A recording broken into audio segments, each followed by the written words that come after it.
Hello students, आज की class में हम कुछ इम्पोर्टेंट नाउन्स के बारे में पढ़ेंगे।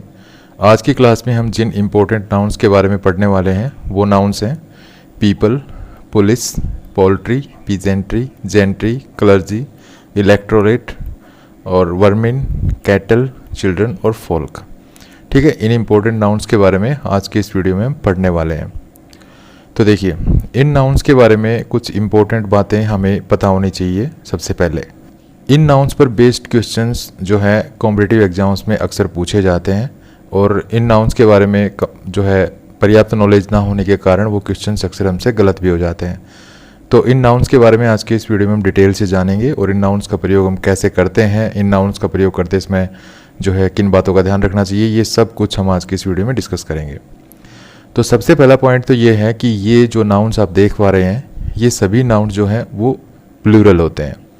ठीक है, जैसे पीपल है तो ये प्लूरल है, पुलिस प्लूरल है, पोल्ट्री प्लूरल है। ठीक है, ये सब नाउन्स क्या हैं, ये सभी नाउन्स जो हैं वो प्लूरल हैं। दूसरी बात, इनके साथ एस या ई एस लगाकर इनका और ज़्यादा प्लूरल नहीं बनाना है। मतलब सबसे पहले तो ये ध्यान रखना है कि ये नाउन्स प्लूरल हैं। उसके अलावा इन नाउन्स के साथ कभी एस या ई एस नहीं लगता है। अगर आप ये जो मान लीजिए वर्मिन है और इसको आप ऐसे लिख देते हैं, वर्मिन्स, एस लगा देते हैं, आप सोचते हैं कि ये सिंगुलर होगा और इसके साथ आप एस लगा देते हैं, तो यहाँ पे ये गलत है। ठीक है, तो आपको समझना चाहिए कि ये सभी नाउन्स क्या हैं, प्लूरल हैं, ऑलरेडी पहले ही प्लूरल है। जैसे ये फोल्क है तो अगर आप ऐसे लिख देते हैं फोल्क्स तो ये गलत हो गया, क्योंकि ये नाउन पहले ही प्लूरल था, आपने इसको और प्लूरल कर दिया एस लगा के, तो ये गलत हो गया। इसी प्रकार से ये चिल्ड्रन है, यहाँ पर बहुत ज़्यादा मिस्टेक होती है बच्चों से। बहुत से जो स्टूडेंट्स हैं वो इसको ऐसे लिख देते हैं चिल्ड्रंस। ठीक है, ये चिल्ड्रंस गलत है क्योंकि ये ऑलरेडी पहले ही जो है प्लूरल है। किसका प्लूरल है ये चाइल्ड का प्लूरल है। चाइल्ड सिंगुलर होता है और इसका प्लूरल होता है चिल्ड्रन, तो ये चिल्ड्रन पहले ही प्लूरल है। इसी प्रकार से ये क्लर्जी है, अगर आप इसको ऐसे लिखते हैं क्लर्जीज तो फिर ये गलत हो जाएगा। ठीक है, तो सबसे पहला पॉइंट क्या था कि सभी नाउन प्लूरल्स हैं। दूसरा इंपॉर्टेंट पॉइंट क्या है कि इनके साथ आपको कभी भी एस या ई एस लगाकर इनको प्लूरल बनाने की कोशिश नहीं करनी है। तीसरा इंपॉर्टेंट पॉइंट है कि इनसे पहले कभी भी ए या एन आर्टिकल्स नहीं लगते हैं। मतलब इनसे पहले हम कभी भी इंडेफिनिट आर्टिकल का प्रयोग नहीं करेंगे। ठीक है, एक ये इंपॉर्टेंट पॉइंट है। तो चलिए अब इनके बारे में वन बाय वन हम पढ़ते हैं और कुछ इंपॉर्टेंट सेंटेंस के द्वारा हम समझेंगे कि इन नाउन्स का प्रयोग हम कैसे करेंगे। तो सबसे पहला नाउन है पीपल। देखिए, पीपल का मतलब होता है लोग। ठीक है, पीपल का क्या मतलब होता है, लोग। People means persons. तो जब पीपल का प्रयोग पर्सन्स की सेंस में होता है तो ये प्लूरल होता है। ठीक है, पीपल का सिंगुलर क्या होगा, पर्सन। अगर आप ये कहें कि जी पीपल का सिंगुलर क्या होगा तो क्या होगा, पर्सन। और पर्सन्स को हम क्या कहते हैं, पीपल। ठीक है, तो पीपल क्या हुआ, पीपल का प्रयोग अगर हम लोगों की सेंस में करते हैं, पर्सन्स की सेंस में करते हैं तो ये होता है प्लूरल, और इसके बाद प्लूरल वर्ब का प्रयोग किया जाता है। एक और इम्पोर्टेंट पॉइंट आप इन नाउन्स के बारे में ऐड कर सकते हैं कि इन सभी नाउन्स को अगर हम किसी सेंटेंस में एज ए सब्जेक्ट यूज करते हैं तो इनके बाद जो वर्ब लगेगी वो प्लूरल नंबर में लगेगी। ठीक है, जैसे पीपल अगर आप किसी सेंटेंस में सब्जेक्ट बनाते हैं और इसके साथ आप इज या आर में से अगर यूज करते हैं तो क्या यूज करना है, आर, इज यूज नहीं करना है। ठीक है, तो ये बात जो है ना सभी नाउन्स पे लागू होती है। कुछ एक्सेप्शंस होंगे एक दो, तो मैं आगे चल के आपको डिस्कस करूँगा। ठीक है, तो हम कहाँ पे थे, यहाँ पे कि पीपल का प्रयोग अगर हम लोगों की सेंस में करते हैं, पीपल का प्रयोग अगर पीपल का मतलब अगर पर्सन्स है तो ये प्लूरल होता है और इसके बाद प्लूरल वर्ब का प्रयोग किया जाता है और इससे पहले कभी भी हम आर्टिकल नहीं लगाते। आर्टिकल मतलब इंडेफिनिट आर्टिकल नहीं लगाते हैं। ठीक है, जैसे people are enjoying the festival with great enthusiasm. तो यहाँ पर देखिए पीपल मीन्स लोग, लोग एन्जॉय कर रहे हैं। तो पीपल मीन्स पर्सन्स, लोग, तो यहाँ पे देखिए प्लूरल वर्ब का प्रयोग किया गया है। नेक्स्ट देखिए, people often under estimate the power of kindness. लोग जो हैं वो अक्सर काइंडनेस की पावर को अंडर एस्टिमेट कर लेते हैं। तो यहाँ पर पीपल मीन्स पर्सन अर्थात लोग, तो यहाँ पर देखिए वर्ब जो है वो प्लूरल है। अब आपको पता होगा कि हम जो वर्ब होती है, जैसे कोई भी वर्ब हम लिखते हैं, जैसे मैंने लिखा रन, तो ये जो वर्ब है ना ये प्लूरल नंबर में है। अगर मुझे इसकी सिंगुलर बनानी पड़ी तो क्या करूँगा, मैं इसके साथ एस लगाऊंगा, रन्स। अगर मैं लिखता हूँ गो तो ये प्लूरल नंबर में है। अगर मैं इसको सिंगुलर बनाऊंगा तो मुझे इसके साथ ई एस ऐड करना पड़ेगा, गोज़। तो जो भी वर्ब हम उसके मूल रूप में लिखते हैं तो वो वर्ब प्लूरल नंबर में होती है। हमें उसको सिंगुलर बनाने के लिए उसके साथ एस या ई एस ऐड करना पड़ता है। तो यहाँ पर ये जो वर्ब है ये अपने प्लूरल नंबर में है, तो क्योंकि सब्जेक्ट प्लूरल है तो हमने इस वर्ब को भी प्लूरल लिखा है। जैसे यहाँ पे सब्जेक्ट प्लूरल है तो ये वर्ब भी प्लूरल है। तो इस प्रकार जब पीपल का प्रयोग जब हम पर्सन्स की सेंस में करते हैं, अर्थात ऐसे समझ सकते हैं पीपल शब्द का अर्थ अगर लोग हैं तो वहाँ पर ये प्लूरल होता है और इसके बाद हम प्लूरल वर्ब का प्रयोग करते हैं, ठीक है। और इससे पहले हम ए पीपल ऐसे हम नहीं लिखते हैं। दूसरा, यहाँ पर बहुत से स्टूडेंट्स ये भी मिस्टेक कर देते हैं कि पीपल को प्लूरल बना देते हैं और यहाँ पर ऐसे लिख देते हैं पीपल्स आर एंजॉइंग, ठीक है।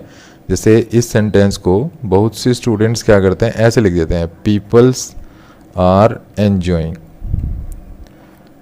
ठीक है, ऐसे लिख देते हैं। और आगे जैसे people are enjoying the festival with great enthusiasm, ऐसे सेंटेंस बना देते हैं। तो ये भी गलत है, आपको ऐसे नहीं करना है। पीपल पहले ही ऑलरेडी प्लूरल है तो आप इसको और ज़्यादा प्लूरल नहीं बना सकते, मतलब ऑलरेडी प्लूरल है तो इसका प्लूरल का प्लूरल क्या बनेगा, ठीक है। तो ध्यान रखिए कि इसके साथ कभी भी आप ये एस ना लगाएं, पीपल्स कभी ना लिखें। अगर आप पीपल्स लिखते हैं तो फिर ये गलत है, ठीक है। तो एक तो ये चीज़ आपको ध्यान रखनी है।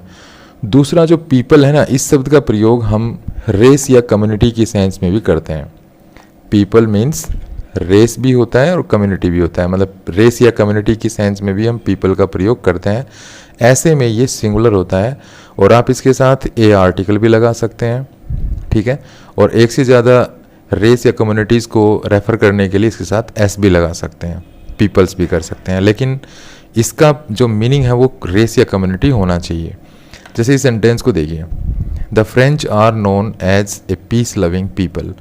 अब यहाँ पर देखिए पीपल लिख रखा है और इसके साथ ये देखिए आर्टिकल भी लगा हुआ है ए। तो कुछ स्टूडेंट्स इसको गलत समझ सकते हैं, उन्हें लगेगा कि ये पीपल लिख रखा है तो पीपल के साथ तो आर्टिकल लगता ही नहीं है, ठीक है ना, इंडेफिनेट आर्टिकल लगता ही नहीं है। लेकिन यहाँ पे पीपल का अर्थ लोग नहीं है, बल्कि पीपल का अर्थ यहाँ पर है रेस या community. The French are known as a peace loving people, इसका मतलब है the French are known as a peace loving community, peace loving race, ठीक है। तो ऐसे में क्या होता है, ये सिंगुलर होता है, ठीक है। इसको आप प्लूरल भी बना सकते हैं इस सेंस में, आप पीपल्स भी लिख सकते हैं। पीपल्स मीन्स क्या होगा, मोर देन वन रेस और कम्युनिटी, ठीक है। अगर आप कहीं पे लिखते हैं पीपल्स तो आप इसको किस सेंस में यूज़ कर सकते हैं, वहाँ पर इसको आप इस सेंस में यूज़ कर सकते हैं कि जब आप एक से ज़्यादा रेस या कम्युनिटी के बारे में बताना चाहें, मोर देन वन रेस और कम्युनिटी, ठीक है। तो इस सेंस में अगर आप इसको यूज करते हैं तो आप इसके साथ एस लगा सकते हैं और इसको प्लूरल बना सकते हैं। और इससे पहले आप ए आर्टिकल भी लिख सकते हैं, जैसे यहाँ पे लिखा हुआ है। तो ये सेंटेंस यहाँ पे सही है, ठीक है, इसमें कोई प्रॉब्लम नहीं है। तो एक आपको पीपल का प्रयोग इस तरह से करना है। पीपल का प्रयोग हम अगर पर्सन्स की सेंस में करते हैं, मतलब आप ये समझिए कि पीपल को हम दो तरह से यूज़ कर सकते हैं। एक तो पीपल का अर्थ पर्सन्स भी हो सकता है और दूसरा पीपल का अर्थ रेस या कम्युनिटी भी हो सकता है। जब पीपल का अर्थ जो है वो पर्सन्स है, अर्थात आप पीपल को पर्सन्स की सेंस में यूज़ कर रहे हैं, तो ये प्लूरल होता है ऑलरेडी। इसके साथ हम एस लगाकर इसका प्लूरल नहीं बनाते हैं। दूसरा, इसके बाद अगर वर्ब यूज़ करनी है तो प्लूरल नंबर में होती है। तीसरा, इससे पहले हम इंडेफिनेट आर्टिकल यूज़ नहीं करेंगे, ठीक है। अगर आप पीपल का प्रयोग रेस और कम्युनिटी की सेंस में करते हैं तो पीपल शब्द सिंगुलर होता है, ठीक है, ये सिंगुलर होता है। इसके साथ आप इंडेफिनेट आर्टिकल भी लगा सकते हैं, ए आर्टिकल, और इसका प्लूरल भी बना सकते हैं अगर आप एक से ज़्यादा रेसिस और कम्युनिटीज़ के बारे में बताना चाहते हैं तो इसके बारे में, अर्थात पीपल के बारे में, तो ये चीज़ें आपको ध्यान रखनी है। अब हम कुछ जो कॉम्पिटिटिव एग्जाम्स में क्वेश्चंस पूछे जाते हैं तो उस टाइप के कुछ क्वेश्चंस देख लेते हैं, कुछ सेंटेंस देख लेते हैं पीपल वर्ड से संबंधित। तो जैसे देखिए ये सेंटेंस आप देख पा रहे हैं, people sometimes asks me why carbon dioxide is important for the climate. अब ये सेंटेंस है, इसमें आपको जो है एरर फाइंड आउट करना है। और जो ग्रुप्स हैं जहाँ पर एरर आपको मिलेगा वो ग्रुप्स हैं। पहला है जैसे पीपल समटाइम आस्क्स मी, दूसरा है वाई कार्बन डाइऑक्साइड, तीसरा है is important for the climate. और अगर कोई एरर नहीं है इस सेंटेंस में तो आपका ऑप्शन हो जाएगा नो एरर, ठीक है। तो यहाँ पर आप देख पा रहे हैं कि जो पीपल हमने सब्जेक्ट लिया है यहाँ पर, इसकी जो वर्ब है वो है आस्क्स। ठीक है, अभी मैंने आपको बताया था कि जब हम किसी वर्ब के साथ एस या एस लगा देते हैं तो वो सिंगुलर बन जाती है। जैसे अगर मैं लिखता हूँ वॉच, वॉच मीन्स देखना, तो ये प्लूरल है। ठीक है, ये वर्ब प्लूरल नंबर में। अगर मुझे इसकी सिंगुलर बनानी पड़ेगी तो मैं क्या लिखूँगा, तो मैं लिखूँगा वॉचेज। मुझे इसके साथ ये एस लगाना पड़ेगा, तो अब ये सिंगुलर हो गई। तो यहाँ पर ये जो वर्ब है आस्क, तो ये देखिए अगर मैं इसको ऐसे लिखूँगा तो ये प्लूरल बनेगी। तो ये तो है प्लूरल, ठीक है, और ये है सिंगुलर क्योंकि इसके साथ एस लगा हुआ है। अब मुझे कैसी वर्ब चाहिए, मुझे चाहिए प्लूरल, क्योंकि मेरा जो सब्जेक्ट है वो है पीपल। ठीक है, तो पीपल जो है वो प्लूरल नंबर में होता है। पीपल को जब हम लोगों की सेंस में यूज़ करते हैं तो यहाँ पर पीपल को पर्सन्स की सेंस में यूज़ किया गया है, मतलब पीपल समटाइम्स आस्क। ठीक है, इसका मतलब लोग मुझसे जो है कई बार पूछते हैं, तो लोग पूछते हैं, तो यहाँ पर पीपल मीन्स है लोग। तो पीपल को जब लोगों की सेंस में यूज़ करते हैं तो ये प्लूरल नंबर में होता है, इसके साथ प्लूरल वर्ब का प्रयोग किया जाएगा। तो ये तो हम लिखेंगे नहीं आस्क, क्योंकि ये तो सिंगुलर बन गई, तो हमें लिखना पड़ेगा आस्क। तो हमारा एरर हो गया फर्स्ट पार्ट में। ठीक है, पीपल समटाइम्स आस्क में, तो यहाँ पर एस आएगा, ये थोड़ा सा टाइपिंग एरर हो गया। तो यहाँ पर ये जो आस्क है ना, यहाँ पर गड़बड़ है, तो हमारा ऑप्शन हो गया फर्स्ट करेक्ट। ठीक है, हमारा आंसर हो गया मतलब ये पहला। नेक्स्ट है पुलिस। देखिए पुलिस भी प्लूरल नंबर में। नेक्स्ट है पुलिस। देखिए पुलिस जो नाउन होता है ना, ये भी प्लूरल नंबर में होता है। इससे पहले भी हम इंडेफिनेट आर्टिकल का यूज नहीं करते हैं, अर्थात आप ऐसे नहीं लिखते हैं ए पुलिस, ऐसे नहीं लिखते हैं। ठीक है, ये गलत है। दूसरा, हम ऐसे भी नहीं लिखते हैं पुलिस इज। ठीक है, क्योंकि ये प्लूरल नंबर में होता है, तो इसके साथ सिंगुलर वर्ब हम नहीं लिखते हैं। हमें लिखना पड़ेगा पुलिस आर या पुलिस हैव या पुलिस वर वगैरह इस तरह से। ठीक है, तो ये चीज़ें आपको ध्यान रखनी है। दूसरा, हम कभी भी पुलिस को एस लगाकर इसका प्लूरल नहीं बनाते हैं। जैसे आपको ऐसे नहीं लिखना है पुलिसेस, ऐसे नहीं लिखना है। ठीक है, ये गलत हो जाएगा। उसके बाद है पुलिस का, अगर हम सिंगुलर देखें कि भाई पुलिस का सिंगुलर क्या होता है, तो पुलिस का सिंगुलर होता है पुलिसमैन। ठीक है, पुलिसमैन जो है ये इसका सिंगुलर होता है। एक पुलिसमैन को कहते हैं पुलिसमैन, और एक से ज़्यादा पुलिसमैन्स को कहते हैं, या तो आप पुलिसमैन लिखिए ऐसे, ठीक है, या तो आप ऐसे लिखिए पुलिसमैन, या आप पुलिस लिख सकते हैं। Police means a group having more than policeman. तो पुलिस जो है वो एक प्लूरल नाउन होता है। इसके बाद हम प्लूरल वर्ब का प्रयोग करते हैं, इससे पहले हम इंडेफिनेट आर्टिकल नहीं लगाते हैं। ठीक है, और इसका प्लूरल भी नहीं बनाते हैं। अगर आप पुलिसेस लिख देंगे, इसके साथ एस लगा देंगे, तो फिर ये गलत हो जाएगा। जैसे the police have arrested the culprit, यहाँ पर देखिए ये इस सेंटेंस का सब्जेक्ट है द पुलिस, तो इस सब्जेक्ट क्योंकि ये प्लूरल होता है तो इसके बाद प्लूरल वर्ब का प्रयोग किया गया है, तो ये सेंटेंस सही है। नेक्स्ट देखिए, the police were reconstructing the moments of the murdered couple. तो यहाँ पर भी ये सेंटेंस जो है द पुलिस, यहाँ पर इस सेंटेंस में सब्जेक्ट है, तो क्योंकि द पुलिस सब्जेक्ट है तो इसके अकॉर्डिंग हम वर्ब लगाएंगे, तो यहाँ पर वर लगाया हुआ है। तो पुलिस जो है ये सब्जेक्ट जो है वो प्लूरल होता है हमेशा। जब भी हम सब्जेक्ट को, जब भी हम एज ए सब्जेक्ट इसको यूज़ करते हैं तो ये वर्ड प्लूरल होता है, तो इसके बाद प्लूरल वर्ब का प्रयोग किया जाएगा, तो यहाँ पर वर जो है वो सही है। ठीक है, तो इस तरह से अगर किसी सेंटेंस में पुलिस सब्जेक्ट बनाया हुआ है तो वहाँ उसके बाद आपको प्लूरल वर्ब का प्रयोग करना है। ठीक है, इसके अलावा इसको आपको प्लूरल नहीं बनाना है, ये मैंने आपको बात बताई दी है।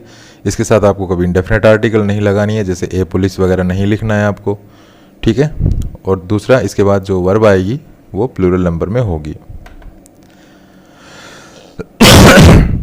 उसके बाद आता है पोल्ट्री। देखिए पोल्ट्री का मतलब उन पालतू पक्षियों से है जिन्हें हम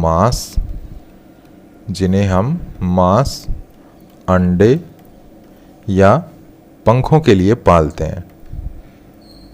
पंख, ठीक है, यहाँ पर मैं इसको थोड़ा सा सही सा लिख देता हूँ, पंख। ठीक है, अब पोल्ट्री का मतलब क्या है, पोल्ट्री का मतलब उन पालतू पक्षियों से है। तो ये क्या होते हैं पोल्ट्री में होते हैं पक्षी। ठीक है, तो पोल्ट्री का मतलब उन पालतू पक्षियों से होता है जिनको हम मांस, अंडे और पंख प्राप्त करने के लिए पालते हैं। इसमें मुख्य रूप से मुर्गियाँ, बतख, टर्की, हंस शामिल होते हैं। पोल्ट्री पालन एक प्रकार का एक कृषि व्यवसाय होता है जिसमें इन पक्षियों को उचित देखभाल और पोषण देकर उनके उत्पादों को प्राप्त किया जाता है।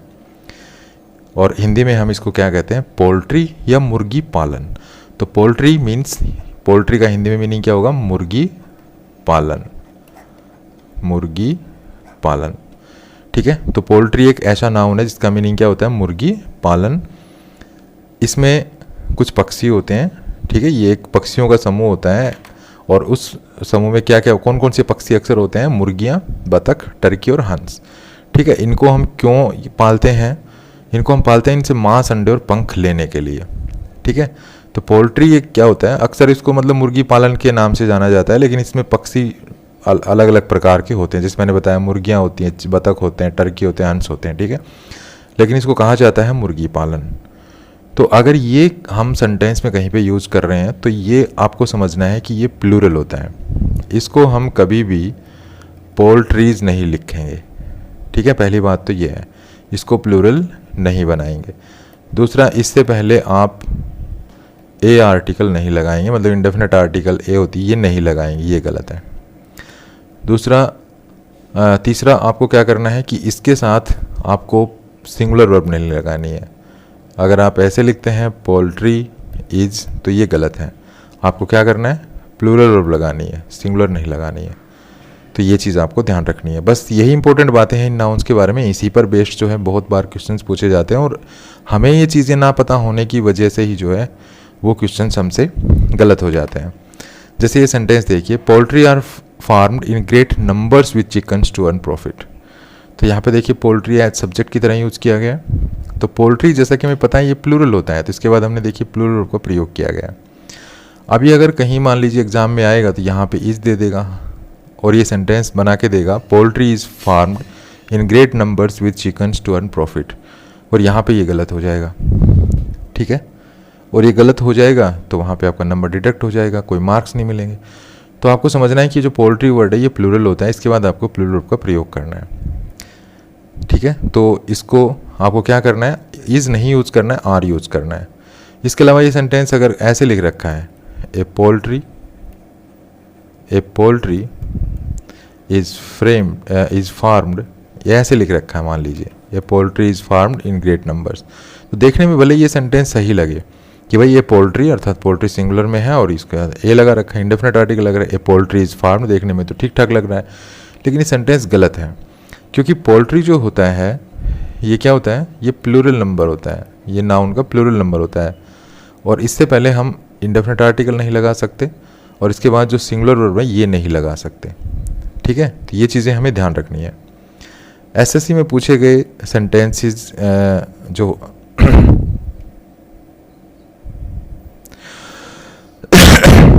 अब बात करते हैं कि इस वर्ड से संबंधित एसएससी में कैसे सेंटेंस पूछे जा सकते हैं। तो क्योंकि एसएससी एग्ज़ाम वगैरह होता है, कोई भी और कॉम्पिटिटिव एग्जाम्स होता है, उनमें कुछ बड़े बड़े सेंटेंस आपको मिलेंगे। तो देखिए ये सेंटेंस देखिए, poultry are a vital source of protein providing affordable meat and eggs to many households worldwide. इस सेंटेंस का मीनिंग क्या है, इस सेंटेंस का मीनिंग है मुर्गी पालन प्रोटीन का एक महत्वपूर्ण स्रोत है जो दुनिया भर के कई घरों में किफ़ायती मांस और अंडे उपलब्ध कराता है। तो यहाँ पर देखिए पोल्ट्री सब्जेक्ट है, तो इसके बाद प्लूरल वर्ब का यूज़ किया गया है। प्लूरल वर्ब का यूज़ इसलिए किया गया है क्योंकि पोल्ट्री जो वर्ड होता है ये प्लूरल नंबर में होता है। नेक्स्ट देखिए, poultry have unique breeding cycles which farmers must manage carefully for consistent egg and meat production. इस सेंटेंस का मीनिंग क्या है, इसका मीनिंग है पोल्ट्री में अद्वितीय प्रजनन चक्र होते हैं जिन्हें लगातार अंडे और मांस उत्पादन के लिए किसानों को सावधानीपूर्वक प्रबंधित करना चाहिए। अब यहाँ पे देखिए पोल्ट्री को सब्जेक्ट की तरह यूज़ किया गया है और इसके बाद भी जो है प्लूरल वर्ब का प्रयोग किया गया है। तीसरा देखिए, poultry are susceptible to diseases requiring careful monitoring and vaccination to maintain healthy flocks. तो यहाँ पर इसका मीनिंग क्या है, इसका मीनिंग है मुर्गियाँ बीमारियों के प्रति संवेदनशील होती हैं, इसलिए झुंडों को स्वस्थ बनाए रखने के लिए सावधानीपूर्वक निगरानी और टीकाकरण की आवश्यकता होती है। अब यहाँ पे पोल्ट्री प्लूरल नंबर में हमें पता है क्योंकि पोल्ट्री वर्ड प्लूरल नंबर में होता है, तो इसके बाद हमें प्लूरल वर्ब लगानी चाहिए। तो यहाँ पे देखिए प्लूरल वर्ब का प्रयोग किया गया है। अब आप इन तीनों सेंटेंस में देख पा रहे हैं कि किसी भी सेंटेंस में पोल्ट्री से पहले इंडेफिनेट आर्टिकल नहीं लगा हुआ है, किसी भी सेंटेंस में पोल्ट्री को प्लूरल नहीं बनाया गया है अर्थात पोल्ट्री को पोल्ट्रीज नहीं लिखा गया है। ठीक है, ये चीज़ें आप देख पा रहे हैं। तो पोल्ट्री को आपको ऐसे यूज करना है।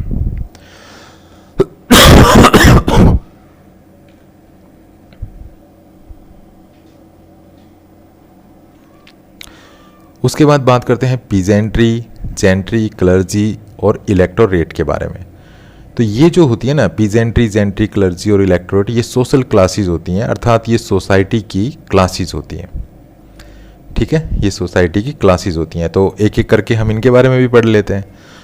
तो सबसे पहला है पीजेंट्री। देखिए पीजेंट्री क्या होता है? पीजेंट्री का अर्थ होता है farmers in general, farmers in general. ठीक है, इसकी सिंगुलर फॉर्म होती है पीजेंट। इसकी सिंगुलर फॉर्म की अगर आप बात करें तो इसकी सिंगुलर फॉर्म क्या होती है? पीजेंट। यह किसानों या कृषकों का वह वर्ग होता है जो पारंपरिक रूप से कृषि कार्य में संलग्न रहता है। तो पीजेंट्री क्या होता है? पीजेंट्री किसानों या कृषकों का एक समूह होता है, एक वर्ग होता है। ठीक है, एक क्लास होती है। ये किसकी क्लास होती है? किसानों या कृषकों की। तो पीजेंट्री किसानों या कृषकों की एक ऐसी क्लास या ऐसे वर्ग होता है जो पारंपरिक रूप से कृषि कार्य में लगा रहता है, संलग्न रहता है और आमतौर पर ग्रामीण इलाकों में निवास करता है। कहाँ पे रहता है? ग्रामीण इलाकों में। इस वर्ग में वे लोग शामिल होते हैं जो छोटी जोत के मालिक होते हैं या जमींदारों की भूमि पर काम करते हैं। हिंदी में इसे हम किसान वर्ग कहते हैं। तो हिंदी में अगर आप पीजेंट्री का मीनिंग अगर जानोगे तो क्या होगा? किसान वर्ग। हिंदी में हम कहते हैं इसको किसान वर्ग या कृषक वर्ग भी आप कह सकते हैं, कृषक वर्ग। ठीक है, कृषक वर्ग भी आप कह सकते हैं। इस प्रकार यह फार्मर्स की पूरी क्लास को रिप्रेजेंट करता है। तो ये पीजेंट्री क्या हुई? फार्मर्स की क्लास हुई। और इसका मीनिंग क्या हुआ? इसका मीनिंग होता है फार्मर्स इन जनरल। ठीक है, तो ये नाउन भी जो है प्लूरल होता है। इसके साथ भी हम कभी भी इंडेफिनेट आर्टिकल नहीं लगाते हैं। अगर आप ऐसे लिखते हैं ए पीजेंट्री तो ये गलत है।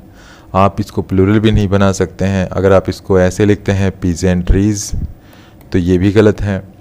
आप अगर इसके बाद जो है सिंगुलर वर्ब का प्रयोग करते हैं इज़ तो ये भी गलत है। ठीक है, ये भी गलत है। तो इस तरह से आपको पीजेंट्री शब्द के बारे में ध्यान रखना है कि इससे पहले कभी भी आपको इंडेफिनेट आर्टिकल नहीं लगानी है, कभी भी इसको प्लूरल नहीं बनाना है, कभी इसके बाद में सिंगुलर वर्ब का प्रयोग नहीं करना है। हमेशा इसके बाद जो वर्ब आएगी वो प्लूरल नंबर में आएगी। अब इसके भी कुछ एग्जाम्पल्स देख लेते हैं। तो फर्स्ट एग्जाम्पल तो आपके यहाँ लिखा हुआ है, the peasantry in Agra are तो एक एग्जाम्पल तो आपके सामने लिखा हुआ है, the peasantry in Agra are very poor. तो यहाँ पर देखिए पीजेंट्री इस सेंटेंस का सब्जेक्ट है। वैसे अगर इसको डिटेल में अगर मैं समझाऊँ आपको तो देखिए ये यहाँ पे है वर्ब और ये यहाँ पे सब्जेक्ट है पूरा। ठीक है, the peasantry in Agra subject है। तो आपने सब्जेक्ट वर्ब एग्रीमेंट में पढ़ा होगा कि अगर किसी सब्जेक्ट में दो नाउन हो, ठीक है, तो यहाँ पे एक नाउन हो गया, फर्स्ट ये हो गया, सेकंड नाउन हो गया ये, और दोनों नाउन्स अगर किसी प्रीपोजिशन से जुड़े हुए होते हैं तो जो नाउन प्रीपोजिशन के बाद होता है उसके अकॉर्डिंग वर्ब नहीं लगती है। ठीक है, तो वर्ब किसके अकॉर्डिंग लगती है उस सेंटेंस में? जो फर्स्ट नाउन होता है उसके अकॉर्डिंग। तो ये जो वर्ब लगेगी ये इसके अकॉर्डिंग नहीं लगेगी क्योंकि ये प्रीपोजिशन के बाद लिखा हुआ है। तो ये वर्ब किसके अकॉर्डिंग लगेगी? ये वर्ब लगेगी, ये जो वर्ब है ये लगेगी इस नाउन के अकॉर्डिंग, फर्स्ट नाउन के अकॉर्डिंग। तो क्योंकि पीजेंट्री प्लूरल नाउन होता है, ठीक है, तो ये वर्ब भी हमें प्लूरली लगानी है। तो ये यहाँ पे प्लूरल वर्ब हमने लगा रखी है। ठीक है, तो यहाँ पर पीजेंट्री के बाद आपको प्लूरल वर्ब का इस तरह से प्रयोग करना है। अब हम कुछ और एग्जाम्पल्स देख लेते हैं, कुछ बड़े बड़े जैसे कॉम्पिटिटिव एग्जाम्स में अक्सर पूछे जाते हैं, तो उस टाइप के एग्जाम्पल्स भी देख लेते हैं। तो देखिए फर्स्ट एग्जाम्पल है, the peasantry are essential to the agriculture system providing labour that sustains the entire nation's food supply. अब इस सेंटेंस का मीनिंग है किसान वर्ग कृषि प्रणाली के लिए आवश्यक है जो श्रम प्रदान करता है, जो पूरे देश की खाद्य आपूर्ति को बनाए रखता है। तो यहाँ पर पीजेंट्री सब्जेक्ट की तरह काम कर रहा है, इसको सब्जेक्ट बनाया इस सेंटेंस में, तो इस सब्जेक्ट के अकॉर्डिंग यहाँ पे देखिए प्लूरल वर्ब का प्रयोग किया गया है। यहाँ पर प्लूरल वर्ब इसलिए यूज की गई है क्योंकि जो सब्जेक्ट है हमारा इस सेंटेंस का वो पीजेंट्री, और पीजेंट्री हमेशा प्लूरल होता है। नेक्स्ट एग्जाम्पल देखिए, the peasantry are often overlooked yet their contributions to society's stability and economy are undeniably significant. तो यहाँ पर भी देखिए सेंटेंस का सब्जेक्ट है द पीजेंट्री, और यहाँ पर आर जो है ये वर्ब है, और इस वर्ब को किसके अकॉर्डिंग लगाया गया, इस पीजेंट्री के अकॉर्डिंग, और पीजेंट्री प्लूरल होता है तो ये वर्ब भी यहाँ पे प्लूरल है। नेक्स्ट देखिए, किसानों को अक्सर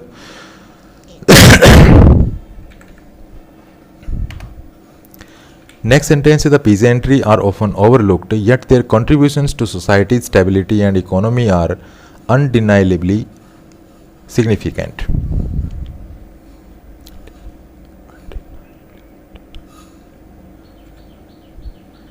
नेक्स्ट सेंटेंस है the peasantry are often overlooked yet their contributions to society's stability and economy are undeniably significant. तो यहाँ पर इस सेंटेंस का हिंदी में क्या अर्थ होगा, किसानों को अक्सर नज़रअंदाज कर दिया जाता है, फिर भी समाज की स्थिरता और अर्थव्यवस्था में उनका योगदान निर्विवाद रूप से महत्वपूर्ण होता है। तो यहाँ पर भी सेंटेंस में जो सब्जेक्ट है वो है पीजेंट्री, और क्योंकि सब्जेक्ट जो है वो यहाँ पर प्लूरल है, क्योंकि पीजेंट्री प्लूरल होता है, तो इसके बाद प्लूरल वर्ब का प्रयोग यहाँ पे किया गया है। नेक्स्ट है द पीजेंट्री आर इंक्रीजिंगली और नेक्स्ट सेंटेंस है the peasantry are increasingly organising seeking to challenge the inequalities that have oppressed them for generations. इसका मीनिंग क्या होता है, इसका मीनिंग क्या होगा, इसका मीनिंग होगा किसान तेज़ी से संगठित हो रहे हैं, उन असमानताओं को चुनौती देने की कोशिश कर रहे हैं जिन्होंने पीढ़ियों से उन पर अत्याचार किया है। तो यहाँ पर भी जो सब्जेक्ट है वो है पीजेंट्री, और क्योंकि पीजेंट्री प्लूरल होता है इसके बाद प्लूरल नंबर में जो वर्ब है उसका प्रयोग किया गया है, जो वर्ब है वो प्लूरल नंबर में है। तो इस तरह तीनों ही सेंटेंसेस में आप देख पा रहे हैं कि किसी भी सेंटेंस में पीजेंट्री से पहले इंडेफिनिट आर्टिकल नहीं लगा हुआ है। ठीक है, जो इंडेफिनिट आर्टिकल होता है ए या एन, तो एन तो लगता नहीं है क्योंकि पीजेंट्री का जो हम इसको उच्चारण करते हैं तो वो कॉन्सोनेंट साउंड से करते हैं, पीजेंट्री मतलब पै। ठीक है, तो एन तो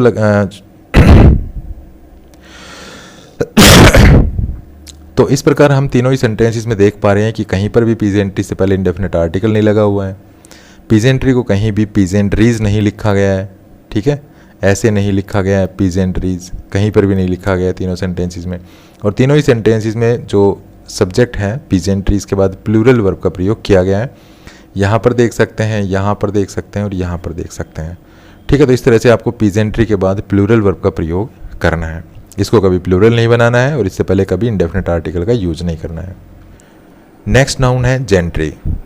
देखिए, जेंट्री का अर्थ होता है वह सामाजिक वर्ग जो पारंपरिक रूप से समाज में उच्च स्थान पर होता है, विशेषकर ब्रिटेन में।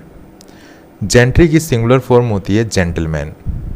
अगर इसकी सिंगुलर फॉर्म की बात करें तो वो होती है जेंटलमैन। ठीक है, जेंटलमैन। इस वर्ग में आमतौर पर नोबल क्लास के लोग जैसे कि जमींदार, ठीक है, जैसे कि जमींदार, उच्च वर्गीय लोग,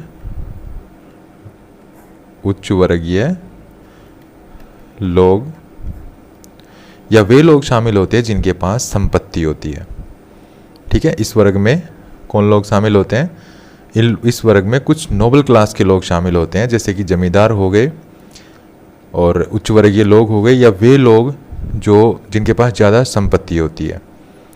ठीक है, कुछ रसूखदार लोग, और जो सामाजिक या आर्थिक दृष्टि से विशेष अधिकार या प्रतिष्ठा रखते हैं, ऐसे लोग।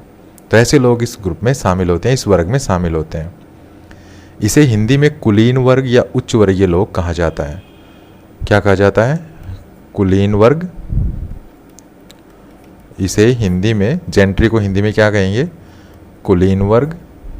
ठीक है, या उच्च वर्गीय लोग, उच्च वर्गीय लोग।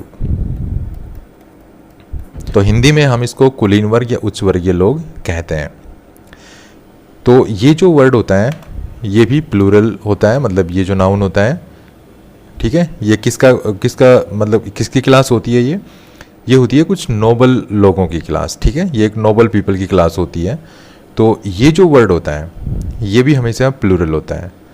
इसके साथ आप कभी भी इंडेफिनिट आर्टिकल नहीं लगा सकते। आप इसको ऐसे नहीं लिख सकते ए जेंट्री, ठीक है, गलत हो जाएगा। आप इसको प्लूरल भी नहीं बना सकते, जेंट्रीज लिखेंगे तो भी गलत हो जाएगा।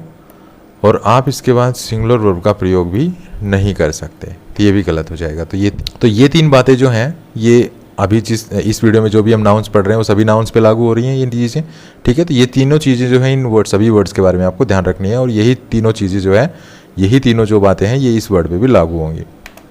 तो यहाँ पर कुछ सेंटेंस देखते हैं। जैसे पहला ही सेंटेंस आप देख पा रहे हैं, the gentry are well educated. तो जो जेंट्री होती हैं वो वेल एजुकेटेड होते हैं, मतलब इसमें जो लोग होते हैं वो वेल एजुकेटेड होते हैं। तो यहाँ पर जो सब्जेक्ट है वो है द जेंट्री, और क्योंकि ये प्लूरल होता है तो इसके बाद प्लूरल वर्ब का प्रयोग किया गया है, ठीक है। तो ये तो एक छोटा सा सेंटेंस है जो आपको यहाँ पर समझाने के लिए यहाँ पे लिखा गया है। अब कुछ बड़े सेंटेंस देख लेते हैं, जैसे कि कुछ कॉम्पिटिटिव एग्जाम्स में अक्सर आते रहते हैं। देखिए, the gentry are traditionally land owners holding significant social and political influence in rural communities.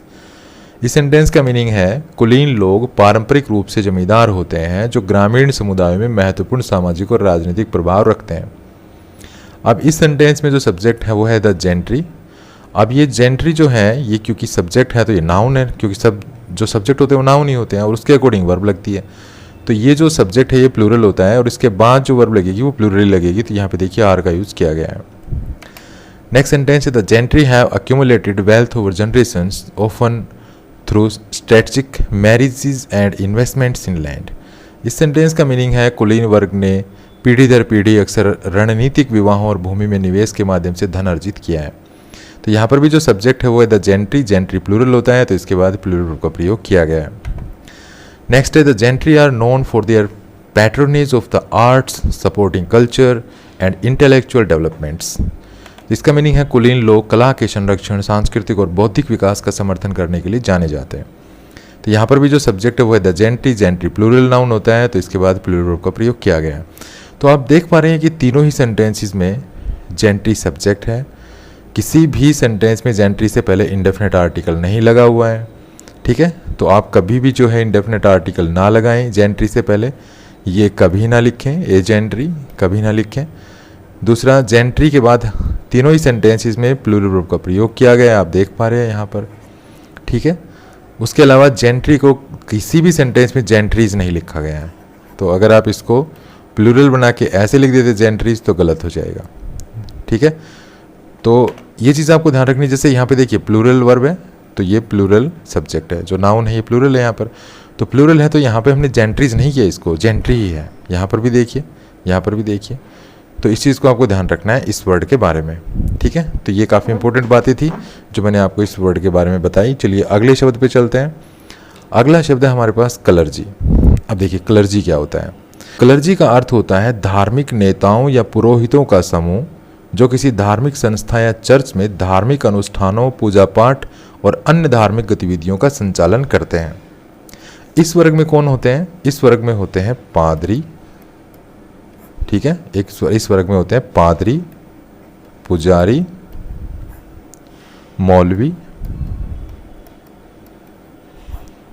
और अन्य धार्मिक पदाधिकारी, ठीक है, अन्य धार्मिक पदाधिकारी।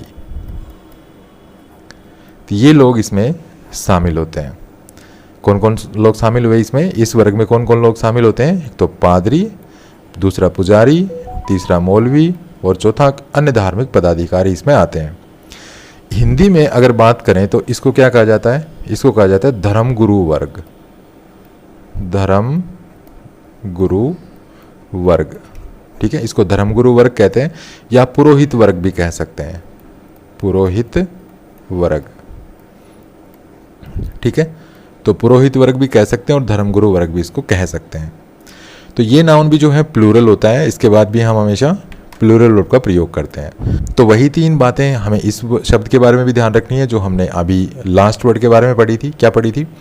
कि इस वर्ड से पहले कभी भी आपको इंडेफिनिट आर्टिकल नहीं लगाना है, ऐसे लिखते हैं तो गलत हो जाएगा। दूसरा, इसको आपको कभी भी प्लूरल नहीं बनाना है, ठीक है। इसके बाद तीसरा है, इसके बाद आपको सिंगुलर वर्ब का प्रयोग नहीं करना है। यही तीन बातें यहाँ पे आपको ध्यान रखनी है। तो चलिए कुछ सेंटेंस देख लेते हैं, जैसे the clergy were invited for the party. अब यहाँ पे इस सेंटेंस का सब्जेक्ट है द क्लर्जी, ये वर्ब है वर, ठीक है, और ये पास्ट पार्टिसिपल है और ये आगे सेंटेंस चल रहा है। तो यहाँ पर हमारा सब्जेक्ट है द क्लर्जी, तो सब्जेक्ट के अकॉर्डिंग वर्ब का प्रयोग होना चाहिए, तो यहाँ पर वर्ब का प्रयोग सब्जेक्ट के अकॉर्डिंग हुआ है, तो यहाँ पर वर्ब है प्लूरल। प्लूरल वर्ब क्यों है आप समझ गए होंगे, क्योंकि सब्जेक्ट यहाँ पे क्लर्जी है और सब्जेक्ट क्लर्जी जो होता है ये हमेशा क्या होता है, प्लूरल नंबर में होता है, ठीक है। तो प्लूरल वर्ब और प्लूरल सब्जेक्ट, मतलब प्लूरल सब्जेक्ट के अकॉर्डिंग प्लूरल वर्ब। तो अब कुछ थोड़े से बड़े सेंटेंस देख लेते हैं जो अक्सर कॉम्पिटिटिव एग्जाम्स में आप देखते हैं। तो पहला सेंटेंस है the clergy are responsible for guiding their congregations in spiritual matters and moral teachings. इसका हिंदी अर्थ होगा पादरी वर्ग आध्यात्मिक मामलों और नैतिक शिक्षाओं में अपनी मंडलियों का मार्गदर्शन करने के लिए जिम्मेदार है।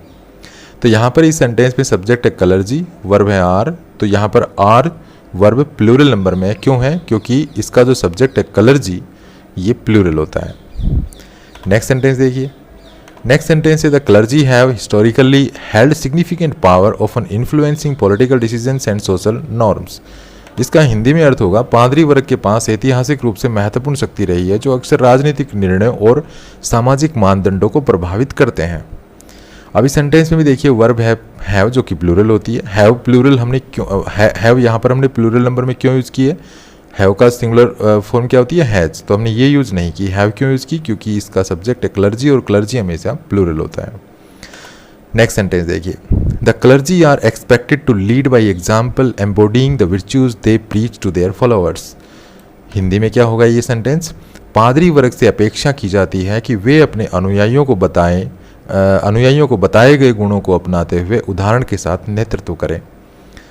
अब यहाँ पर ये जो सेंटेंस है हमारा, इसमें जो वर्ब है वो है आर, आर वर्ब प्लूरल होती है, और प्लूरल क्यों है यहाँ पे, क्योंकि इसका सब्जेक्ट क्लर्जी है, क्लर्जी प्लूरल नंबर में होता है, मतलब क्लर्जी तो होता है, ये प्लूरल नाउन होता है, ठीक है। तो इस तरह से आप देख पा रहे हैं किसी भी सेंटेंस में हमने क्लर्जी को क्लर्जीज नहीं लिखा, ठीक है, कहीं पर भी क्लर्जीज नहीं लिखा हुआ है, हमने इसको प्लूरल नहीं बनाया हुआ है कहीं पर भी। तीनों ही सेंटेंसेस में क्लर्जी के बाद प्लूरल वर्ब का यूज़ किया गया है, ठीक है, आप देख पा रहे हैं। तीसरा, हमने कहीं पर भी किसी भी सेंटेंस में क्लर्जी से पहले इंडेफिनेट आर्टिकल का यूज़ नहीं किया है, तो आप क्लर्जी से पहले कभी भी इंडेफिनेट आर्टिकल का यूज़ ना करें, और ऐसे कभी ना लिखें एक क्लर्जी, ऐसे कभी ना लिखें, ठीक है, तो ये गलत होता है। चलिए आगे बढ़ते हैं। नेक्स्ट वर्ड है इलेक्टोरेट। देखिए इलेक्टोरेट क्या होता है, इलेक्टोरेट का अर्थ है वह समूह या वर्ग जो चुनाव में मतदान करने का अधिकार रखता है। इसे मतदाताओं की पूरी संख्या के रूप में समझा जा सकता है। तो इलेक्टोरेट मीन्स वोटर्स, ठीक है, इलेक्टोरेट मीन्स वोटर्स अर्थात मतदाता, मतदाता, ठीक है, ये मतदाताओं का एक वर्ग होता है। यह मतदाताओं का एक ऐसा वर्ग होता है जो किसी विशेष क्षेत्र, देश या निर्वाचन क्षेत्र में चुनाव के दौरान अपने मताधिकार का प्रयोग करते हैं। हिंदी में इसे मतदाता वर्ग या निर्वाचक मंडल के रूप में देखा जा सकता है। अगर आप इसको हिंदी में कहें कि भाई हिंदी में इसका मीनिंग क्या होता है, तो हिंदी में इसका मीनिंग होता है मतदाता, ठीक है, मतदाता वर्ग, मतदाता वर्ग या निर्वाचक मंडल, निर्वाचक मंडल, ठीक है, ये इसका हिंदी में अर्थ होता है। आप कुछ सेंटेंस देख लेते हैं। सेंटेंस देखने से पहले मैं फिर से आपको रिमाइंड कराना चाहूँगा कि ये शब्द भी जो है प्लूरल होता है, ठीक है, ये प्लूरल नंबर में यूज़ किया जाता है। इसके साथ कभी भी आप इंडेफिनिट आर्टिकल यूज़ करके इसको ऐसे ना लिखें, इलेक्टोरेट, इसके साथ कभी भी आप जो है इलेक्टोरेट और इसके साथ कभी भी आप सिंगुलर वर्ब ना लगाएं, ठीक है, तो ये भी गलत है, ये भी गलत है, और इसके साथ जो है मतलब इसको कभी भी आप प्लूरल ना बनाएं, तो इलेक्टोरेट्स आप इसको ऐसे ना लिखें, ठीक है, ये तीनों तरीके गलत होते हैं।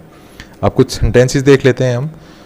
तो सेंटेंसेस देखते हैं। तो पहला सेंटेंस है हमारा, the electorate are empowered to choose their representatives shaping the direction of their government.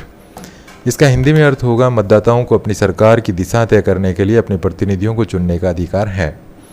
यहाँ पर आप देख पा रहे हैं सब्जेक्ट है द इलेक्टोरेट, वर्ब है आर, तो हमने यहाँ पर जो वर्ब है वो प्लूरल नंबर में इसलिए यूज़ किया है क्योंकि इसका सब्जेक्ट है इलेक्टोरेट, और इलेक्टोरेट होता है प्लूरल नाउन। नेक्स्ट सेंटेंस है the electorate have diverse opinions reflecting a wide range of interest and societal concerns in elections. तो यहाँ पर देखिए सेंटेंस का सब्जेक्ट है द इलेक्टोरेट, वर्ब है हैव, तो हमने यहाँ पे जो वर्ब है वो प्लूरल नंबर में इसलिए यूज़ किया है क्योंकि इसका सब्जेक्ट है इलेक्टोरेट, और इलेक्टोरेट हमेशा प्लूरल नाउन होता है। इसका मीनिंग होता है मतदाताओं की अलग अलग राय होती है जो चुनाव में हितों, सामाजिक चिंताओं की एक विस्तृत श्रृंखला को दर्शाती है। नेक्स्ट सेंटेंस है the electorate are increasingly demanding transparency and accountability from their elected officials. तो इसका मीनिंग क्या होगा, मतदाता अपने निर्वाचित अधिकारियों से पारदर्शिता और जवाबदेही की मांग कर रहे हैं। तो यहाँ पर जो वर्ब है वो है आर और सब्जेक्ट है द इलेक्टोरेट। हमने यहाँ पे जो आर वर्ब है क्योंकि प्लूरल होती है तो हमने यहाँ पे प्लूरल को प्रयोग किस लिए किया है, क्योंकि इसका जो सब्जेक्ट है इलेक्टोरेट, इलेक्टोरेट हमेशा प्लूरल नंबर में यूज़ किया जाता है।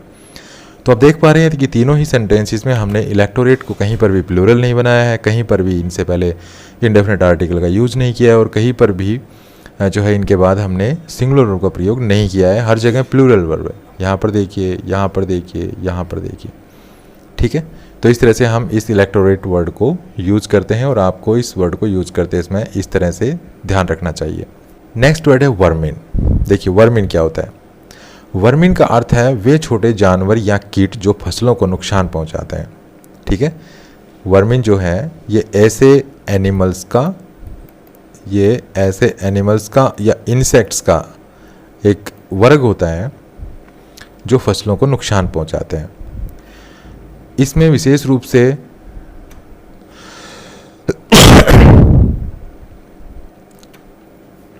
ये जो जानवर होते हैं या ये जो इंसेक्ट्स होते हैं ये न केवल फसलों को बल्कि भोजन या संपत्ति को भी नुकसान पहुंचाते हैं या बीमारी भी फैला सकते हैं, ठीक है। अब इनमें कौन कौन से जानवर और कौन कौन से इंसेक्ट्स आते हैं, जैसे चूहे हो गए, ठीक है, मच्छर हो गए, मच्छर, उसके बाद तिलचट्टे हो गए, तिलचट्टे, उसके बाद ये क्या कहते हैं, कोई भी जैसे फ्लीज हो गई, ठीक है, और दूसरे हानिकारक जो कीट है ना, जो भी हानिकारक जो कीट हैं, इंसेक्ट्स हैं, वो सभी इसमें आ जाते हैं, ठीक है, इस वर्ग में आ जाते हैं। इस वर्ग को हिंदी में क्या कहा जाता है, हानिकारक कीट या हानिकारक जीव वर्ग ये कहा जाता है। तो आप बस ये समझ सकते हैं कि वर्मिन एक ऐसा वर्ग होता है जिस वर्ग में कुछ ऐसे एनिमल्स और ऐसे कुछ इंसेक्ट्स होते हैं जो फसलों, भोजन या संपत्ति को नुकसान पहुंचाते हैं, बीमारी भी फैलाते हैं। इसमें चूहे आते हैं, मच्छर आते हैं, तिलचट्टे आते हैं और कुछ उड़ने वाले जानवर जैसे मक्खी हो गई, ठीक है, दूसरे हानिकारक इंसेक्ट्स आते हैं इस वर्ग में। तो ये जो नाउन होता है ये हमेशा प्लूरल नंबर में यूज़ किया जाता है। इसके साथ कभी भी इंडेफिनिट आर्टिकल ना रखें, आप इसको कभी भी ए वर्मिन ना लिखें, कभी भी इसके साथ एस ना लगाएं, वर्मिन्स ना लिखें, और कभी भी वर्मिन लिख करके और जो है सिंगुलर वर्ब ना लगाएं। तो ये तीनों केसेस जो है ना ये गलत होंगे। एग्जाम्पल्स देख लेते हैं। जैसे फर्स्ट सेंटेंस है हमारा द वर्मिन आर डेंजरस। तो यहाँ पर देखिए एक छोटा सा सेंटेंस है और इसमें हमने द वर्मिन को सब्जेक्ट बनाया है। इस सब्जेक्ट के बाद आर हमने वर्ब यूज़ की है। आर आप देख पा रहे हैं कि यहाँ पर जो वर्ब है ये प्लूरल नंबर में यूज़ की है। अब प्लूरल नंबर में इस वर्ब को क्यों यूज़ किया गया है, क्योंकि इसका जो सब्जेक्ट है वर्मिन प्लूरल नाउन होता है, ठीक है। अब दूसरा सेंटेंस है जैसे ये, अब मान लीजिए ये सेंटेंस आपके किसी कॉम्पिटिटिव एग्जाम्स में आ जाता है और आपसे पूछा जाता है कि भाई कौन से पार्ट में एरर है, तो शायद आप आसानी से बता देंगे अगर मेरी बातों को अपने ध्यान से सुना है तो, ठीक है। तो कौन से पार्ट में एरर है, यहाँ पे वर्मिन लिख रखा है, यहाँ पे देखिए डज लिख रखा है, तो ये पूरा सेंटेंस क्या है, vermin does much harm to crops, ठीक है। अगर कोई एरर नहीं है तो आपका ऑप्शन नो एरर ये होना चाहिए, लेकिन यहाँ पे एरर है क्योंकि देखिए वर्मिन सब्जेक्ट है इस सेंटेंस का, तो ये जो सेंटेंस है इसका सब्जेक्ट क्या है, वर्मिन। तो वर्मिन सब्जेक्ट है तो इस सब्जेक्ट के अकॉर्डिंग यहाँ पे वर्ब यूज़ होनी चाहिए। हम जानते हैं कि जो वर्मिन शब्द है ये प्लूरल होता है। अब ये प्लूरल होता है तो इसके बाद वर्ब भी प्लूरल होनी चाहिए थी। यहाँ पर ये वर्ब कैसी है, ये है सिंगुलर, ठीक है। इसको प्लूरल बनाएंगे तो क्या करेंगे, हम लिखेंगे डू। तो यहाँ पर हमें इसको डज को हटा के डू लिखना पड़ेगा, तब ये सही होगा, ठीक है। तो इस तरह के कुछ सेंटेंस आते हैं, इस तरह के कॉमन एरर्स पूछे जाते हैं कॉम्पिटिटिव एग्जाम्स में इन शब्दों से संबंधित। नेक्स्ट वर्ड है कैटल। देखिए कैटल का अर्थ है गाय, कैटल का अर्थ है गाय, बैल, भैंस, आदि और जैसे पालतू जानवर भी हो सकते हैं। ठीक है, गाय, बैल, भैंस और भी दूसरे पालतू जानवर हो सकते हैं। और ऐसे जानवरों के समूह को कहा जाता है, ऐसे जानवरों की जो क्लास होती है उसको कहा जाता है कैटल। इन जानवरों को मुख्य रूप से क्यों पाला जाता है? इन जानवरों को मुख्य रूप से पाला जाता है कृषि कार्यों के लिए, दूध उत्पादन के लिए, ठीक है, दूध उत्पादन के लिए या मांस के लिए, ठीक है। इसमें भेड़ें भी आ जाती हैं, जैसे भेड़, बकरी, ये भी आ जाती हैं, ठीक है। अब जैसे मांस के लिए हम भेड़ बकरियों को भी पालते हैं, ऊन के लिए भी पालते हैं जैसे, ठीक है। हमें क्या मिलती है? भेड़ों से ऊन भी मिलती है। तो इस तरह जो ये जो पशु होते हैं ना, इन पशुओं के समूह को कहा जाता है कैटल। यह शब्द जो है वो आमतौर पर इन जानवरों के झुंड के लिए उपयोग किया जाता है। मतलब इन जानवरों के झुंड के लिए ये शब्द यूज किया जाता है। इसको हिंदी में हम कहते हैं मवेशी। हिंदी में क्या कहेंगे इस शब्द को? मवेशी, ठीक है। तो ये शब्द भी हमेशा जो है प्लूरल नंबर में यूज किया जाता है। इसके साथ कभी भी हम ए आर्टिकल नहीं लगाते हैं, कभी भी हम नहीं लिखते हैं ए कैटल, कभी भी हम इसके साथ जो है एस नहीं लगाते हैं कैटल्स, कभी भी हम जो है कैटल लिख के सिंगुलर वर्ब का यूज नहीं करते हैं। तो ये सब गलत होता है, ठीक है। तो ये चीज़ें आपको ध्यान रखनी है। तो इससे संबंधित कुछ क्वेश्चंस भी देख लेते हैं अब। तो हमारा पहला सेंटेंस है the cattles and sheep are grazing in the field. अब इस सेंटेंस में आप एरर अगर मैं पूछूं कि इस सेंटेंस में क्या एरर है तो आप क्या बता सकते हैं? तो अगर आपने मेरी बातें ध्यान से सुनी होंगी तो आराम से बता देंगे। देखिए, ये है हमारी वर्ब और ये है हमारा सब्जेक्ट, ठीक है, ये सब्जेक्ट है। अब यहाँ पर देखिए कैटल्स जो है ना, इसके साथ एस लगा के इसको प्लूरल बनाया हुआ है, जो कि गलत है। मैंने बताया था आपको कैटल को हम कभी भी एस लगा के प्लूरल नहीं बनाते, क्योंकि ऑलरेडी प्लूरल होता है ये, ठीक है। ये प्लूरल नाउन होता है, पहले ही ऑलरेडी प्लूरल नाउन होता है। तो इसमें से हमें एस हटाना पड़ेगा और हमें ऐसे लिखना पड़ेगा the cattle and sheep are grazing in the field.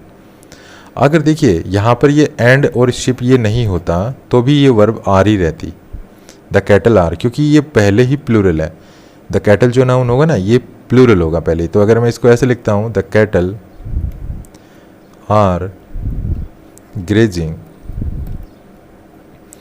In the field, तो ये जो सेंटेंस है ना ये सही है, ठीक है, इसमें कोई प्रॉब्लम नहीं है। यहाँ पे प्लूरल वर्ब मैंने इसलिए लगाई है क्योंकि इसका सब्जेक्ट कैटल है। कैटल एक ऐसा नाउन है जो हमेशा प्लूरल होता है। कैटल एक प्लूरल नाउन होता है, तो प्लूरल नाउन है सब्जेक्ट, तो सब्जेक्ट के अकॉर्डिंग वर्ब आती है। तो सब्जेक्ट क्योंकि प्लूरल है तो वर्ब भी प्लूरल ही होनी चाहिए, तो हमने यहाँ पे आर का यूज किया है। अगर आपको कहीं पे कोई ऐसा सेंटेंस मिलता है जहाँ पर यहाँ आर की जगह इज लिखा हुआ है, जैसे यहाँ पर आर की जगह क्या लिखा हुआ है, यहाँ आर की जगह लिखा हुआ है इज और ऐसे लिखा हुआ है, तो ये सेंटेंस गलत हो गया अब, ठीक है, ये सेंटेंस हो गया गलत। क्योंकि यहाँ पे सब्जेक्ट है हमारा कैटल, कैटल प्लूरल नाउन होता है, तो इसके बाद जो वर्ब है वो हम सिंगुलर कैसे लगा सकते हैं? तो सिंगुलर तो नहीं होनी चाहिए, तो ये हमारा हो गया गलत, ठीक है। इसको हमें क्या लिखना था? आर। आर क्यों लिखना था? क्योंकि जो वर्ब होती है वो सब्जेक्ट के अकॉर्डिंग लगती है। सब्जेक्ट प्लूरल नंबर में है तो वर्ब भी प्लूरल नंबर में ही होगी।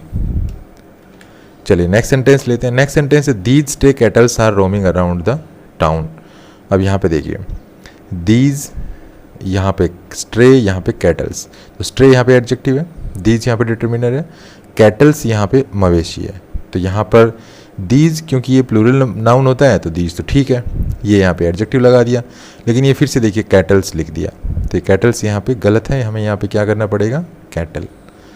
तो ध्यान दीजिए कि दीज कैटल भी लिख सकते हैं, दीज कैटल गलत नहीं है, ठीक है। अगर आप सोच रहे हैं दीज कैटल गलत है, भाई दीज लगा दिया तो मैं तो एस लगाऊंगा, यहाँ पे एस तो लगेगा ही नहीं क्योंकि ये पहले ही ऑलरेडी ही प्लूरल है। तो आप इसके साथ एस कैसे लगा सकते हैं? एस नहीं लगा सकते यहाँ पे इसके साथ। तो इस सेंटेंस पर बेस्ड अगर आपको कुछ ऑप्शंस दिए जाएं, जैसे कि भाई किस यहाँ पर 4 पार्ट हैं, 1 2 3 4, भाई कौन से पार्ट में गड़बड़ है, कौन से पार्ट में एरर आपको दिखाई दे रहा है, तो आपका आंसर क्या होगा? हमारा आंसर होगा ये, ठीक है, कैटल्स वाला। क्यों होगा? क्योंकि इसमें देखिए कैटल्स लिखा हुआ है, तो ये पार्ट जो है ना ये पार्ट गलत है, तो हमारा करेक्ट आंसर होगा ये। भाई इस सेंटेंस में दीज भी ठीक है, द टाउन में भी कोई प्रॉब्लम नहीं है, आर रोमिंग अराउंड ये भी ठीक है, क्योंकि आर क्यों लगा हुआ है? क्योंकि कैटल प्लूरल नाउन होता है, ठीक है, तो इसके अकॉर्डिंग तो आर ही आएगा। लेकिन कैटल्स वर्ड गलत लिख रखा है, जिसने ज़बरदस्ती प्लूरल बनाया हुआ है यहाँ पे, ये पहले ही प्लूरल है, अगर हम इसको एस को हटा दें तब भी ये प्लूरल ही है, ठीक है। तो इस चीज़ का आपको ध्यान रखना है। नेक्स्ट वर्ड है फोल्क। देखिए फोल्क का अर्थ होता है लोग या व्यक्ति, ठीक है, फोल्क मीन्स लोग या व्यक्ति। इसे किसी समुदाय या समूह के सदस्यों के रूप में भी इस्तेमाल किया जा सकता है। फोल्क का उपयोग कभी कभी आम, साधारण या ग्रामीण लोगों के लिए भी किया जाता है। ये एक प्लूरल नाउन होता है और इसके बाद प्लूरल वर्ब का प्रयोग किया जाता है। इससे पहले हम कभी भी इंडेफिनिट आर्टिकल लगाकर ऐसे नहीं लिखते हैं ए फोल्क, ठीक है। कभी भी इसको प्लूरल नहीं बनाते हैं फोल्क्स, और कभी भी इसके साथ सिंगुलर वर्ब का यूज नहीं करते हैं, ठीक है। तीनों ही केस यहाँ पे गलत हैं। तो ये एक प्लूरल नाउन होता है, इसके बाद हम हमेशा प्लूरल वर्ब का प्रयोग करते हैं। जैसे सेंटेंस देख पा रहे हैं आप, some folk are afraid of police. तो यहाँ पर देखिए फोल्क सब्जेक्ट है, इससे पहले ये डिटर्मिनर लिखा हुआ है, ये हमारा वर्ब है। तो वर्ब हमने प्लूरल क्यों यूज़ किया है? क्योंकि इसका सब्जेक्ट है फोल्क। फोल्क हमेशा एक प्लूरल नाउन होता है, तो प्लूरल नाउन प्लूरल वर्ब, ठीक है। उसके बाद है पब्लिक। देखिए पब्लिक का क्या अर्थ होता है? पब्लिक का अर्थ होता है वह समूह जो समाज या समुदाय के सभी लोगों को मिलाकर बनता है। पब्लिक का अर्थ है वह समूह जो समाज या समुदाय के सभी लोगों को मिलाकर बनता है। इसे किसी स्थान, संगठन या राष्ट्र के सामान्य नागरिकों के लिए भी प्रयोग किया जाता है, ठीक है। तो ये जो पब्लिक वर्ड है ना, इसको हम दो तरह से यूज कर सकते हैं। एक तो एडजेक्टिव, ध्यान रखना है आपको इन चीज़ों का। तो एक तो हम इसको यूज कर सकते हैं एडजेक्टिव के रूप में। इसको जब एडजेक्टिव के रूप में यूज करते हैं तो इसका मीनिंग होता है सार्वजनिक, ठीक है, सार्वजनिक। जब किसी नाउन से पहले पब्लिक का प्रयोग किया जाता है, जब किसी नाउन से पहले, जैसे हमने लिखा ये नाउन और इससे पहले हमने लिख दिया पब्लिक, ठीक है, पब्लिक प्लस नाउन, तो इसका मतलब होता है कि उस नाउन के द्वारा रेफर की गई वह चीज़ सभी के लिए उपलब्ध या खुली होती है, ठीक है। जैसे अगर मैं लिखता हूं पब्लिक प्लेस, तो देखिए मैंने यहां पर प्लेस नाउन यूज किया है, ये मेरा नाउन है, और ये यहां पर पब्लिक को मैंने इस नाउन को मॉडिफाई करने के लिए यूज किया है, तो ये यहां पे हो गया एडजेक्टिव। ऐसे केस में एडजेक्टिव है, तो जब पब्लिक किसी नाउन से पहले यूज होगा तो एडजेक्टिव होगा, ठीक है। और जब इसका प्रयोग एडजेक्टिव के रूप में किया जाएगा तो इसका मतलब है कि ये जो नाउन है इसके बाद, और ये नाउन जिस चीज़ को रेफर कर रहा है वो चीज़ सबके लिए खुली है। तो एक पब्लिक प्लेस का मतलब है वो प्लेस जो सब लोगों के लिए खुला है, वहाँ पर कोई आ जा सकता है, ठीक है। इसी प्रकार से अगर मैं लिखता हूँ पब्लिक सर्विस, तो इसका मतलब यहाँ पर भी मैंने क्या किया है, यहाँ पर भी देखिए ये सर्विस जो है ये नाउन है, और इस नाउन को मॉडिफाई करने के लिए मैंने ये पब्लिक वर्ड यूज़ किया है, तो यहाँ पर ये भी एडजेक्टिव है, ठीक है। तो जब पब्लिक का प्रयोग एडजेक्टिव के रूप में किया जाएगा तो इसके बाद जो नाउन होगा और वो नाउन जिस चीज़ को रेफर करेगा वो सबके लिए खुली है, तो इसका मतलब पब्लिक सर्विस मीन्स ऐसी सर्विस जो सब लोगों के लिए खुली है, ठीक है।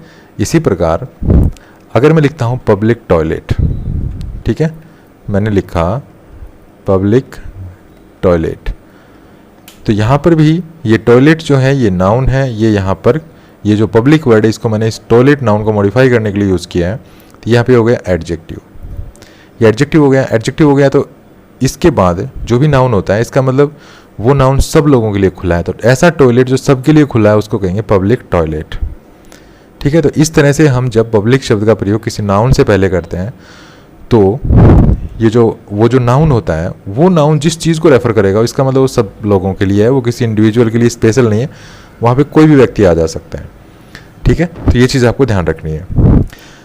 यहाँ पर अगर पब्लिक का प्रयोग किसी नाउन के साथ किया गया है तो इसके बाद वर्ब क्या आएगी, अब बात आती है ये। तो आपको ध्यान रखना है कि अगर आप किसी नाउन से पहले पब्लिक को एज एन एडजेक्टिव यूज़ करते हैं तो इसके बाद जो वर्ब आएगी, यहाँ पर जो वर्ब आएगी वो ये जो नाउन होगा ना पब्लिक के बाद इसके अकॉर्डिंग आएगी, ठीक है। यहाँ पर जो वर्ब आएगी वो किसके अकॉर्डिंग आएगी, इस नाउन के अकॉर्डिंग आएगी, ठीक है। जैसे यहाँ पर आप क्या लगाएंगे, EGR में से क्या लगाएंगे, पब्लिक टॉयलेट, तो यहाँ पर टॉयलेट सिंगुलर नंबर में है तो हम वर्ब क्या लगाएंगे, सिंगुलर, आर नहीं लगाएंगे, ठीक है। तो ये चीज़ आपको ध्यान रखनी है। नेक्स्ट है पब्लिक शब्द का प्रयोग हम दूसरा करते हैं नाउन के रूप में, ठीक है। पब्लिक का प्रयोग जब आप नाउन के रूप में करेंगे तो इसका अर्थ होता है सभी लोग। ऐसे में पब्लिक का मतलब पूरे समाज या किसी विशेष समूह के सभी लोगों से है। और ऐसे में पब्लिक के बाद जो वर्ब आएगी वो आएगी प्लूरल। इससे पहले आप कभी भी ए आर्टिकल यूज़ नहीं करेंगे, ए पब्लिक नहीं लिखेंगे। दूसरा, पब्लिक को आप प्लूरल नहीं बनाएंगे, ठीक है। तीसरा, पब्लिक के बाद आप सिंगुलर वर्ब यूज़ नहीं करेंगे कभी भी। तो आई होप आप समझ गए होंगे सारे पॉइंट्स। तो मैंने क्या बताया है, पब्लिक के बाद, पब्लिक का प्रयोग दो तरह से होता है। पहला तो पब्लिक का प्रयोग अगर आप एडजेक्टिव के रूप में करेंगे तो इसका मतलब इसके बाद जो नाउन होगा वो नाउन जिस चीज़ को रेफर करेगा वो सबके लिए खुला है, वहाँ पर कोई आ जा सकता है। अगर इसका प्रयोग एडजेक्टिव की तरह होता है तो इसके बाद जो वर्ब आती है, मतलब पहले तो पब्लिक होगा, उसके बाद एक नाउन होगा, ठीक है। पहले तो पब्लिक वर्ड यूज़ करेंगे, इसके बाद नाउन यूज़ करेंगे, और आगे जो वर्ब आएगी यहाँ पे, ये वर्ब किसके अकॉर्डिंग आएगी, इस नाउन के अकॉर्डिंग। लेकिन अगर पब्लिक को आप एज ए नाउन यूज़ कर रहे हैं तो इसका मतलब होता है सभी लोग, और ऐसे में पब्लिक को आपको इंडेफिनिट आर्टिकल के साथ नहीं लिखना है, इसको साथ एस लगा के प्लूरल नहीं बनाना है, और इसके साथ सिंगुलर वर्ब का प्रयोग नहीं करना है। आइए अब कुछ एग्जाम्पल्स देख लेते हैं। जैसे सबसे पहला सेंटेंस है the public is waiting for the guest to arrive. अब यहाँ पे देखिए इस सेंटेंस में जो हमारा जो सब्जेक्ट है वो है पब्लिक, और ये जो पब्लिक है यहाँ पे नाउन की तरह प्रयोग किया गया है, ठीक है। इसके बाद कोई वर्ड नहीं है। अगर इसके बाद कोई दूसरा नाउन होता तो हम समझ जाते कि ये एडजेक्टिव है, लेकिन अभी फ़िलहाल इसके बाद कोई दूसरा वर्ड तो है नहीं, तो ये नाउन है। तो ये नाउन है, मान ये अगर नाउन है तो ये इस सेंटेंस का सब्जेक्ट है। अब सेंटेंस के सब्जेक्ट के अकॉर्डिंग वर्ब यूज़ होती है, तो इसके बाद जो वर्ब यूज़ होगी ये इसके अकॉर्डिंग यूज़ होगी, तो ये तो प्लूरल होता है। तो हमने यहाँ जो वर्ब यूज़ किया है सिंगुलर, ये गलत है, हमें यहाँ पे क्या यूज़ करना चाहिए था, आर, ठीक है, ये गलत है। तो इस सेंटेंस को होना चाहिए था the public are waiting for the guest to arrive. Next sentence है the publics are not satisfied with the new act. तो यहाँ पर देखिए हमने पब्लिक को प्लूरल बना दिया एस लगा करके, तो यही गलती हो गई हमसे। यहाँ पर हम इसको एस लगा के प्लूरल नहीं बना सकते, क्योंकि यहाँ पर ये भी नाउन की तरह यूज हुआ है। देखिए पब्लिक वर्ड के साथ कोई दूसरा नाउन नहीं है इसके बाद, ठीक है। अगर इसके बाद कोई दूसरा नाउन होता तो हम समझ जाते पब्लिक एडजेक्टिव है, और वैसे अगर एडजेक्टिव होता तब भी हम इसको प्लूरल नहीं बना सकते थे, क्योंकि प्लूरल तो नाउन बनते हैं, एडजेक्टिव तो बनता नहीं है। तो इसको प्लूरल बनाना सरासर गलती है, ठीक है, गलत है ये। तो हमें इसको कैसे लिखना पड़ेगा, द पब्लिक आर, इसमें से एस हमें हटाना पड़ेगा। नेक्स्ट है देखिए public speaking are one of the most feared forms of communication. अब यहाँ पे देखिए पब्लिक लिखा, इसके बाद स्पीकिंग, तो ये नाउन है, ठीक है, ये यहाँ पे जीरेंड है और इसको हमने नाउन की तरह यूज़ किया पब्लिक स्पीकिंग। तो यहाँ पे पब्लिक स्पीकिंग लिखा है, तो ये वर्ड हो गया एडजेक्टिव और ये हो गया हमारा नाउन। जब भी हम किसी वर्ब की आईएनजी फॉर्म को सब्जेक्ट बनाते हैं तो यहाँ पर ये सब्जेक्ट ही है, ठीक है, वर्ब की आईएनजी फॉर्म में सब्जेक्ट है। तो वर्ब, जब भी हम किसी वर्ब की आईएनजी फॉर्म को सब्जेक्ट बनाते हैं तो वो सिंगुलर होती है, तो हमें यहाँ पे सिंगुलर वर्ब का प्रयोग करना चाहिए, क्योंकि हमारा जो सब्जेक्ट है वो है यहाँ पे स्पीकिंग। पब्लिक तो जो है एडजेक्टिव है, हमारा जो सब्जेक्ट है वो है स्पीकिंग। तो स्पीकिंग के अकॉर्डिंग यहाँ पे वर्ब आएगी, तो यहाँ पे हमें लिखना पड़ेगा इज, ठीक है। आई होप आप समझ गए होंगे।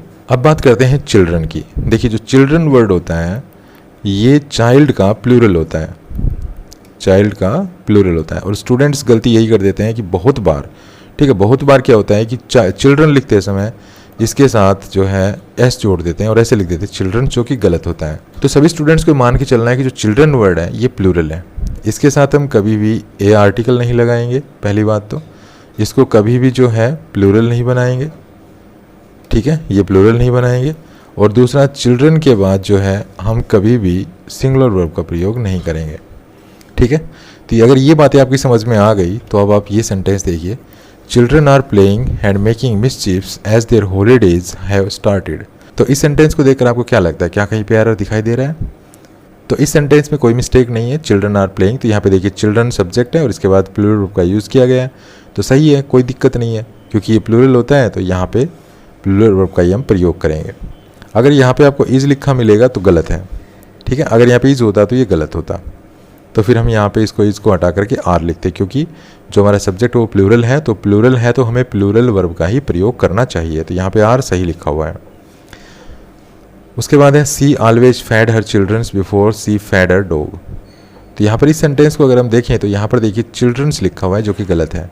तो हमें चिल्ड्रंस तो हम कभी लिखते नहीं है, क्योंकि चिल्ड्रन तो पहले ही प्लूरल होता है, तो हमें लिखना है चिल्ड्रन, ऐसे, इसको नहीं लिखना है।